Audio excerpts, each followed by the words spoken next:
తుంగభద్ర జలాశయంలో బిగించిన కొత్త క్రస్ట్ గేట్లతో 50 ఏళ్ల పాటు ప్రాజెక్టుకు ఎలాంటి ఢోకా లేదని జలాశయాల ఇంజనీరింగ్ నిపుణుడు కన్నయ్య నాయుడు తెలిపారు. డ్యాంకు ఎంత వరద వచ్చినా ఇకపై ఇబ్బంది ఉండదన్నారు.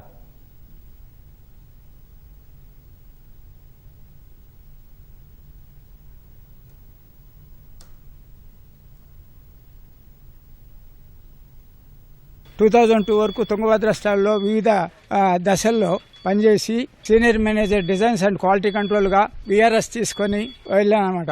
2022లో ఆగస్టులో ఎప్పుడు స్పిల్ యొక్క డ్యామ్ నుండి వరదలు వచ్చి గేట్లు ఎత్తుతారు, ఆ సీన్ బాగుంటుందని పిల్లలతో వచ్చాను చూసేదానికి. అప్పుడు నాకు కొన్ని గేట్లు ఎత్తిందే చూసి కొన్ని డౌట్లు వచ్చి నేను కర్ణాటక డ్యామ్ సేఫ్టీ మెంబర్గా మన తుంగభద్ర బోర్డు సెక్రటరీ గారికి ఈ మారి గేట్లు ఈ మారి ఉంది, స్టాప్ లాగులు లేవు, ఆ మారి ఏదైనా అయినా కానీ వితిన్ 2 or 3 డేస్లో నీళ్లు నిలిపి ప్రజలకు సహాయం చేసేదానికి తయారవ్వాలని రాశా. వాళ్ళు నాతో డిస్కస్ చేసి గేట్లు అక్కర్లేదని చెప్పారు. అలా ఉండేటప్పుడు 2024లో ఆగస్టు 10 ఫ్లడ్ అంతా డిశ్చార్జ్ చేసి గేట్ క్లోజ్ చేసేటప్పుడు గేట్ నెంబర్ 19 ఆ లింక్ పోయి గేట్ కొట్టుకుపోయింది. ఆ రోజు 11 గంటలకు నాకు కంటిన్యూస్గా ఒక 20 ఫోన్ కాల్స్ వచ్చి ఉంటుంది ఇక్కడి నుంచి. అప్పుడు మేము చూస్తే గేట్ కొట్టుకుపోయింది అన్నారు. నా బ్యాక్గ్రౌండ్ ఉండే దాంట్లో వెళ్ళి మా ఆఫీస్కి వెళ్ళి స్టాఫ్ని పిలిచి చూస్తే ఇది 60 అడుగులు విడుతుంది. సౌత్ ఇండియాలో ఎక్కడ 60 అడుగులు విడుతుండే గేట్ లేదు.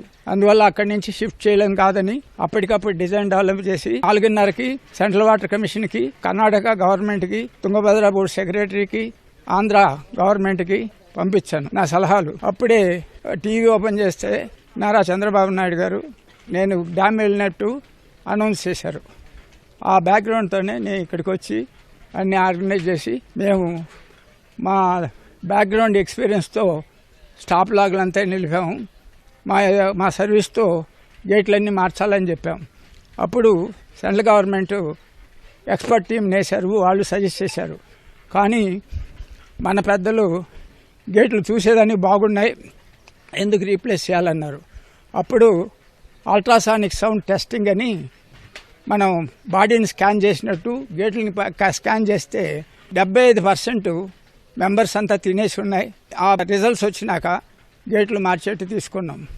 దీనిలో అప్పటికే సెంట్రల్ గవర్నమెంటు CWC వాళ్ళు డిజైన్ ఇచ్చారు. ఆ డిజైన్ మన డ్యాంలో పాత గేట్లు డిజైన్ రీప్లేస్ చేయాలంటే దానిలో కొన్ని స్టెప్స్ ఉన్నాయి. అది ఎక్స్పీరియన్స్ హోల్డర్కే తెలుస్తుంది, కానీ ఆఫీసులో పనిచేసే వాళ్ళకి తెలీదు. ఫస్ట్ స్టెప్, ఒక్కొక్క గేటు ఎరెక్షన్ చేసేటప్పుడు కొన్ని అడ్జస్ట్మెంట్ చేస్తాం to suit the civil work. అందువల్ల అన్ని డైమెన్షన్స్, క్రిటికల్ డైమెన్షన్స్ అంటాం, అవి అన్నిట్లలో కామన్గా ఉండవు. ఒక్కొక్క గేటు మెజర్మెంట్ చేసుకొని ఆ మెజర్మెంట్ కొత్త గేట్లు సెట్ చేస్తే కానీ కొత్త గేట్లు కావు. అది ఫస్ట్ స్టెప్. రెండోది, ఇప్పుడు కొత్త డ్యామ్ కన్స్ట్రక్షన్ చేసేటప్పుడు మాకు ఫెసిలిటీ ఎక్కువ ఉంటుంది ఎరెక్షన్ చేసేదానికి. ఈ మారి డ్యాముల్లో చేసేటప్పుడు రోడ్ బ్రిడ్జ్ ఒకటే దిక్కు. రోడ్ బ్రిడ్జ్కి మనకు 30 టన్నుల కెపాసిటీ ఉంది. 30 టన్నుల కెపాసిటీ విత్ టైలర్. ఆ టైలర్ను చూసుకొని మేము ప్లాన్ చేసి ఇక్కడ ఉండే అధికారులు అందరినీ కూర్చోబెట్టుకొని ఓల్డ్ డిజైన్ చెక్ చేసుకొని 30 టన్నులు కెపాసిటీ ఉండేట్టు ఆ నాన్ ప్యానల్ యాక్షన్లో డిజైన్ మార్చి అదంతా ఎట్ట చేయాలని చేసాం. ఇదంతా కొంచెం అడ్వాన్స్గానే చేసి ఫస్ట్ గేటు ఫ్యాబ్రికేషన్ అయిన తర్వాత ఈ వెల్డింగ్ డీటెయిల్స్ కానీ అవన్నీ మళ్ళీ రీచెక్ చేసి అవన్నీ ఇన్కార్పొరేట్ చేసిన దానివల్ల ఇప్పుడు మాకు ఈ గుత్తేదారు ఉన్నాడు కదా, హార్డ్వేర్ టూల్స్ వాళ్ళు మేము చెప్పిన విధంగా మా క్వాలిటీకి అనుబంధంగా వాళ్ళు అన్ని పనులు చేసి స్టాఫ్ని పెట్టి వర్కర్స్ని, మంచి స్కిల్డ్ వర్కర్స్ని తెచ్చి వెల్డింగ్ అంతా చేసింది. అందువల్ల మనం ఇది ఇన్ టైంలో పూర్తి చేయగలిగాం. మామూలు గేట్లు అంత లైఫ్ ఉంటుంది. మేము ఇంకొకటి పెట్టాం, ఇప్పుడు మనం నీళ్ళకి గిన్నె ఆధారమా, గిన్నెకి నీళ్ళ ఆధారమా అని ఉంటుంది. Civil work, mechanical work. ఇప్పుడు మెకానికల్ వర్క్ స్ట్రెంగ్తెన్ చేసినాం, సివిల్ వర్క్ కూడా అదే మరి స్ట్రెంగ్తెన్ చేస్తారు. స్ట్రెంగ్తెన్ చేస్తే ఇంకా 50 ఏళ్ళు గ్యారెంటీ ఇవ్వగలుగుతాం.